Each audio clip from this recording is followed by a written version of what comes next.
Hello everybody, welcome to another session of Mic to Migration with eHelp Education Migration Services. My name is Andy and I have with me Kim, one of the registered migration agents at eHelp, who's also a senior migration agent. As promised in our last session, we're back again with another informative session for our applicants who have eagerly been waiting for the Queensland State to open up their state lists and give information about the criteria. We now have some fantastic news for all those applicants who have been waiting, and during the session we will be sharing it with all of you. We'll also take some questions at the end of the session. If we are unable to answer all of your questions during the session or in particularly at the end, please feel free to drop us the messages or send us an emails on the details published in the video, and we will get back to you individually with the answers to your questions. If the questions need a bit more technical analysis, or they are specific in relation to your occupations or anything that is in particular to your specific circumstances, please feel free to make a booking and one of the team members will sit down with you and go through your profile. Without wasting much time, because we have a lot of material that we wish to bring to the table for all our viewers, let's start this session. So today we're going to talk about the criteria for the Queensland State Nomination for 190-491. We're going to talk a bit more about the Section 48 applicants who have eagerly been waiting for the last 1.5 years, and now there's some relief news for them.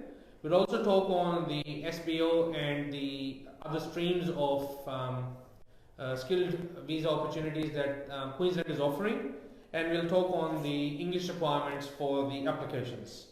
So let's start with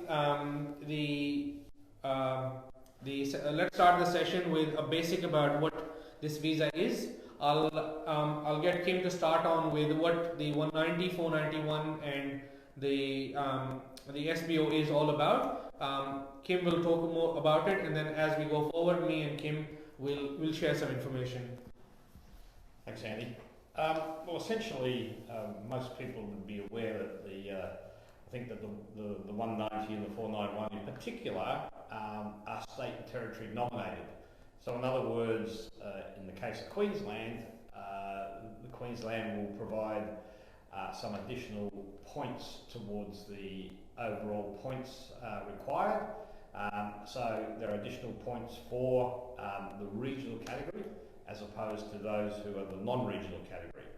So essentially it's the Queensland government sponsoring you to be able to live and work, study and eventually migrate to Australia. A couple of the key aspects of both criteria. Firstly, in terms of the 190, obviously you've got to have an occupation that's in demand, and those occupations primarily come from the medium to long-term list that's certainly available through us if people have concerns or want to clarify which occupations might be applicable. With the 491, then there's a much wider scope because that's a regional program that's outside the major centres of Brisbane, and again there's a fairly wide scope of occupations available because they cover the medium to long term, the short term, and also what we call the regional occupations. So there's a fairly good spread of occupations available under the 491, sorry. The other aspect that's very important is that the Queensland government have set quotas on both these visa categories. Initially, there's 1,000 places available under the 190 category, and with the 491 category, there's 1,250 places available. So all in all across Queensland, there's 2,250 places currently available. That may change in the future, but that's the current numbers available. Thank you, Kim, for giving us a basic insight on the visas.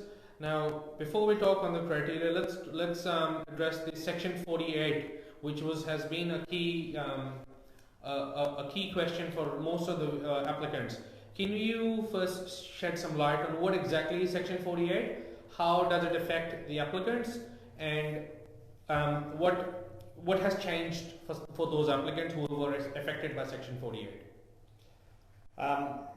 Section 48 is a beautiful bureaucratic term, but essentially it means that if a person has had their visa refused or cancelled whilst they're in Australia, then they become technically Section 48, which then prevents them from making an onshore application. In other words, they cannot make another application whilst they're in Australia unless under certain visa categories. Unfortunately, until recently, those visa categories did not include the 190 and the 491, but recent changes by the federal government has indicated that they will now be included in those occupations for potentially able to apply onshore. Now, the only caveat, or if you like, or restriction on that is that with the state and territory nominations, it's going to have to be endorsed by also the particular state or territory governments. So at this stage, the Queensland government have not indicated that they're going to entertain Section 48 clients. Some of the other states have done so, but at this stage, Queensland has not. So those people are thinking that they might now to be able to lodge an application or lodge an expression of interest. That currently doesn't apply to Queensland, but again, it could change in the future. Thank you, Kim. So guys, those who have been affected by Section 48, I suggest that they've waited for this long, so I don't think there's long to go now. There's the wait's nearly there, the wait's nearly over, so hopefully we shall hear some good news for them as well. As the other states have already started making changes to their requirements, hopefully Queensland will do so soon. Now guys, as discussed in the beginning, let's talk on what streams are available to the applicants under the Queensland State Nomination Program. So first of all, we'll start with the first stream, which is called the graduate stream. Now, I'm sure quite a few of you have heard of this term pre-COVID, where only the master students were allowed to participate under this program, and the requirements for those were they needed to show 2 payslips, and they needed to show a job offer and complete a master's in the last 2 years in a Queensland university. This has now been extended to the bachelor students as well. However, it comes with certain conditions. The first condition being that the masters and bachelor graduates will only be able to apply for a 491 application, so they will not be eligible for a 190 going forward. Now, they need to have an occupation on the instrument under the LIN 19/051, which is more or less a technical term, as Kim explained. It states all the occupations on there, and then if you have an occupation which is on that particular instrument, you would be eligible for a master's or a bachelor graduate stream if you satisfy the other conditions. So the other conditions being, you've got to have completed your course at a Queensland university or institute. You should have completed 100% of the course over there and have a GPA of 6.0 or higher. Now, in the last few days, we've had students ask this question that, do I need to have individual GPAs or overall? Your GPA is not calculated individually when you submit an application. When you finish your course, you get a completion letter from your university, which actually states what your course is, when you started, when you finished, what your aggregate GPA was. That is the GPA that Queensland State is looking at when they assess whether you qualify under this stream or not. One of the other terms that or conditions they need to meet is they need to have a minimum of 3 months work experience of at least 20 hours per week, which is after graduation, in the nominated or closely related occupation, and they need to have a job offer for a minimum 20 hours per week for the further 12 months. So if you satisfy these conditions, you may be eligible under the master's or the bachelor's graduate stream. However, it is a 491 application only. For those students who have done a PhD course in Australia, you are eligible for a 190 or a 491. Again, similar to the other requirements, all you need to do is have an occupation on the legislation, on the instrument, and you've got to have finished 100% of your course in Queensland and have a decision on a thesis or graduated in the last 2 years. You do not need any job offers, you do not need to show any job requirements. If you meet these conditions, then under the PhD graduate list, you will be eligible for a state nomination.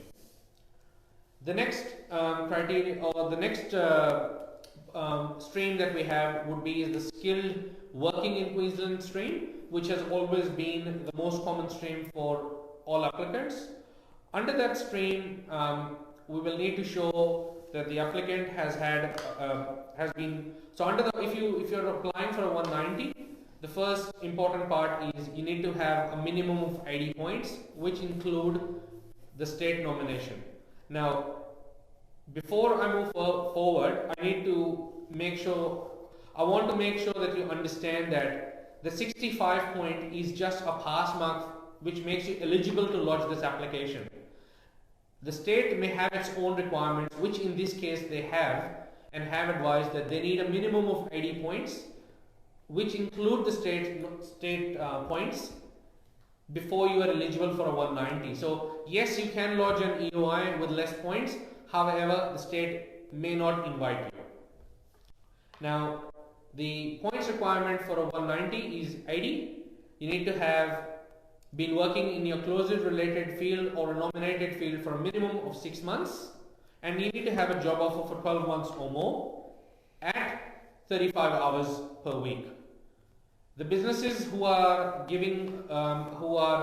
hiring the employees need to have an office in Queensland. It needs to be a proper physical office. Virtual offices will not be accepted. For applicants who want to apply for a 491, you need to be working in your nominated field or closely related field for a minimum of 3 months anywhere in regional Queensland. So this is the basic criteria for 190 or 491. Now, under the working in Queensland stream, there were 5 categories or 5 grouping occupations which had special selection criteria. Now, the reason why these occupations were actually separated from the other criteria was these are the occupations which have a high application turnover. So applications under this group are more in number as compared to the other ones, and hence they have been given certain quotas. Can you take us through those occupation groups and what kind of quotas are we talking about? And any caveats associated with them, please? Well, the major groupings exist within 6 various categories. They are finance, which includes the accountant, which is a general accountant, finance manager, and management accountant. Now, there has been quotas set by the Queensland government for that, and essentially that's 150 across all 3 occupations. And that's spread between the 190 category and the 491 category as well. Engineers remain high demand. So in that area we're talking about civil engineers, mechanical engineers, electrical, and even engineering technologists. Again, there's been an upper quota set on that by the Queensland government, and that's 200 across those 4 occupations. Within the ICT area, the occupations that the Queensland government see as a priority are software engineer, developer programmer, ICT business analyst, software and application programmers. Now again, there's 200 of those spread across the 2 sub-programs. Quantity surveyor, high demand. There's a total of 30 across Queensland. Nurses, or nursing category, which includes aged care, critical care, emergency, and general nurses. Again, 150 in total across Queensland. Surprisingly, there's some trades in there that are high priority. They are the motor mechanic and cook, and the Queensland government has set a minimum target of 30 for each of those occupations. And that is just those priority occupations, basically. Any caveats associated with any of them, Kim? Oh, sorry. The other issue is obviously for cooks or chefs. It cannot be fast food, working in a fast food, so it's got to be, a restaurant, proper restaurant, cafe that's full service. In terms of some of the occupations like the accountant, it's got to be a general accountant. And in terms of internal and external auditors, it cannot be accountants, they have to be auditors. So that's the caveats on those occupations. The other thing that I would like to add is, which a lot of the times used to happen in the previous years before pre-COVID, people applicants used to be working in a field as Kim just mentioned, and they would get or apply for, because they used to have multiple skill assessments, they would use that to apply for other occupations. A good example would be accounting, where you could be a general accountant, you could be a taxation accountant or a management accountant, and still apply for any other occupation such as a finance manager or an external auditor. As Kim mentioned, Migration Queensland has strictly advised that is not going to be the case anymore. So if you're going to be working as an accountant, the preference will be given to those applicants who are working in an accounting firm, and they must be a CPA, or they should be studying towards becoming a CPA. And if it's internal and external auditors, they will only be classified if they are working as external or internal auditors, just as Kim mentioned. So all those applicants who are attempting to have multiple skill assessments and are trying to apply for multiple occupations, it may not work for you this time. Yes, you can lodge multiple EOIs, but again, that only slows the traffic down, because one applicant is is attempting to apply for so many occupations, and so many applicants will only be able to get invited based on the current quota provided.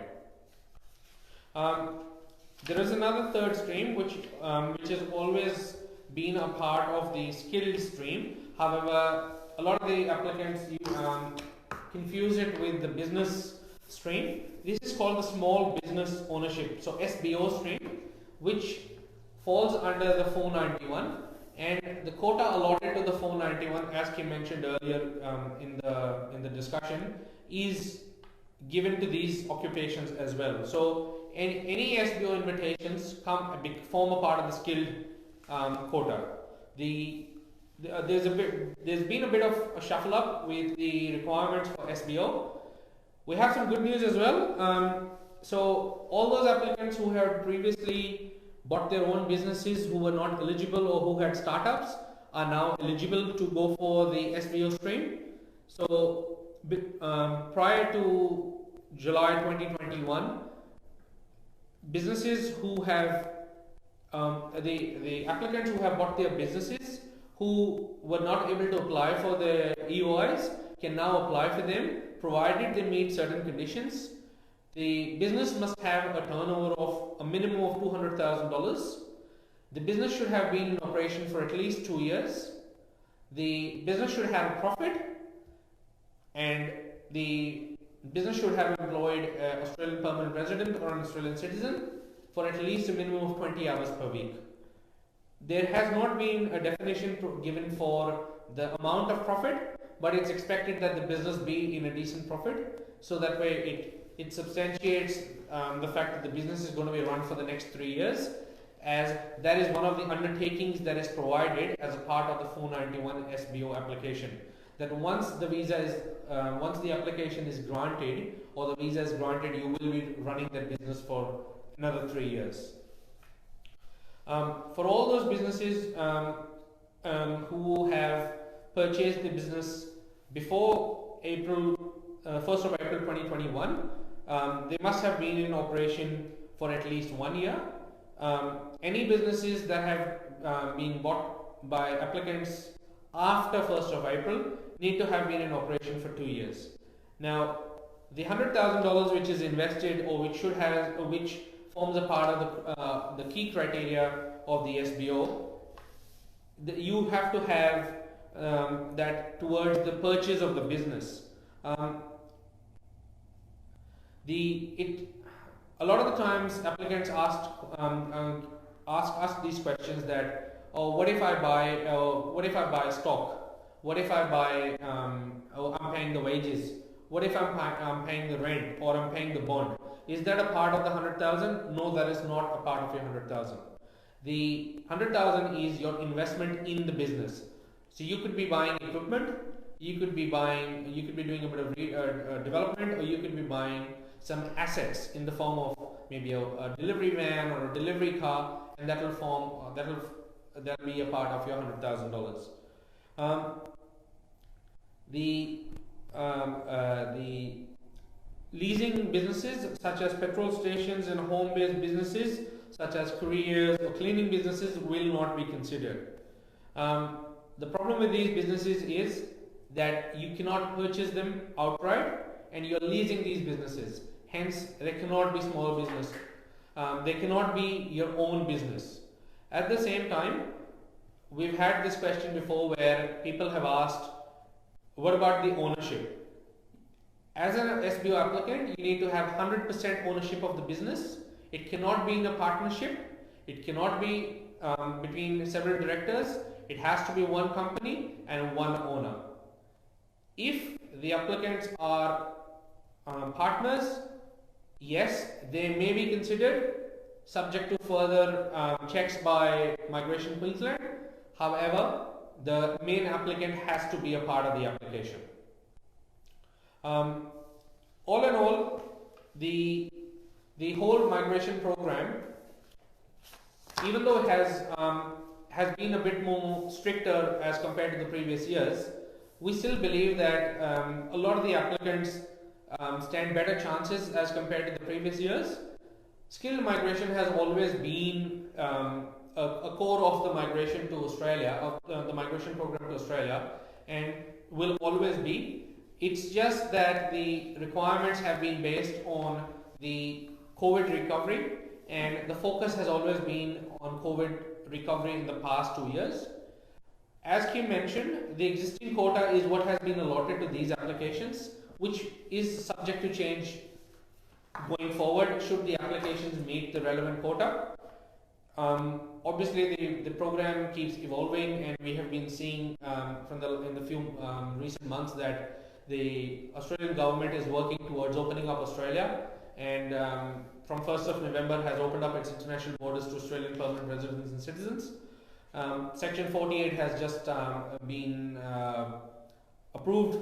Section 48 applicants can now lodge their visas, which is another new news in the last week. So we can anticipate that further programs or further changes will come through in the next few months, and we will see further changes in terms of either the application criteria being changed or the requirements being increased or decreased. And as we see going forward, we will come out with further migration sessions. Now, the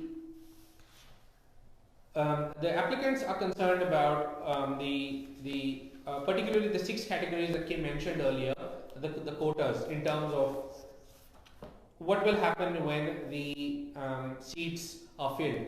Now, the way Migration Queensland has always run is they have allowed certain quota for certain applications. However, should some of the occupations not be met, they have always either added additional quotas towards the end of the year, or they have either requested for further quota from the department.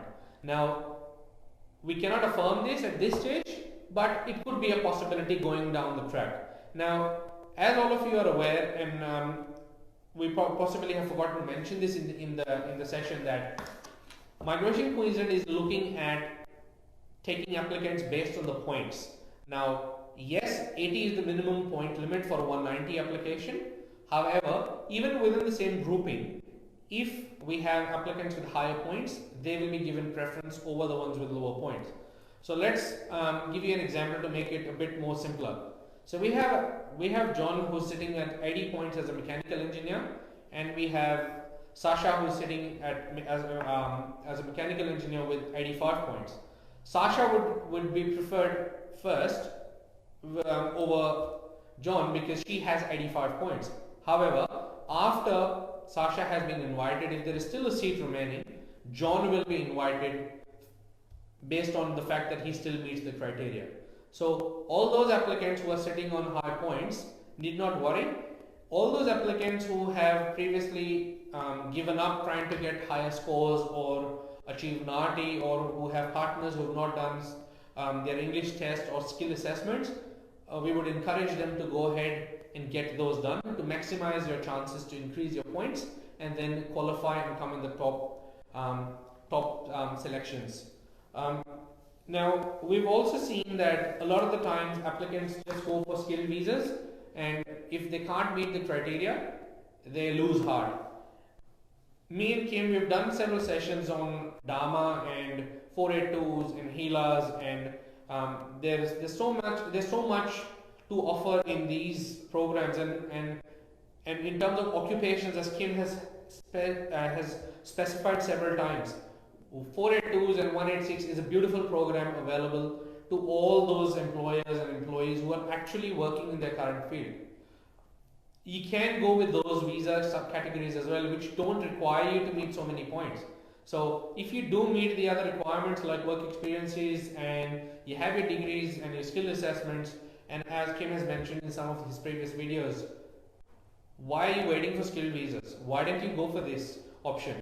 You also have the option of other states where Western Australia is, if you apply for jobs in states like Western Australia, you may be able to get it over there. So I would encourage applicants who have been sticking to just Queensland to look at other opportunities as well, look at other states as well, and hopefully they will not be disheartened and they will receive an invite in this year.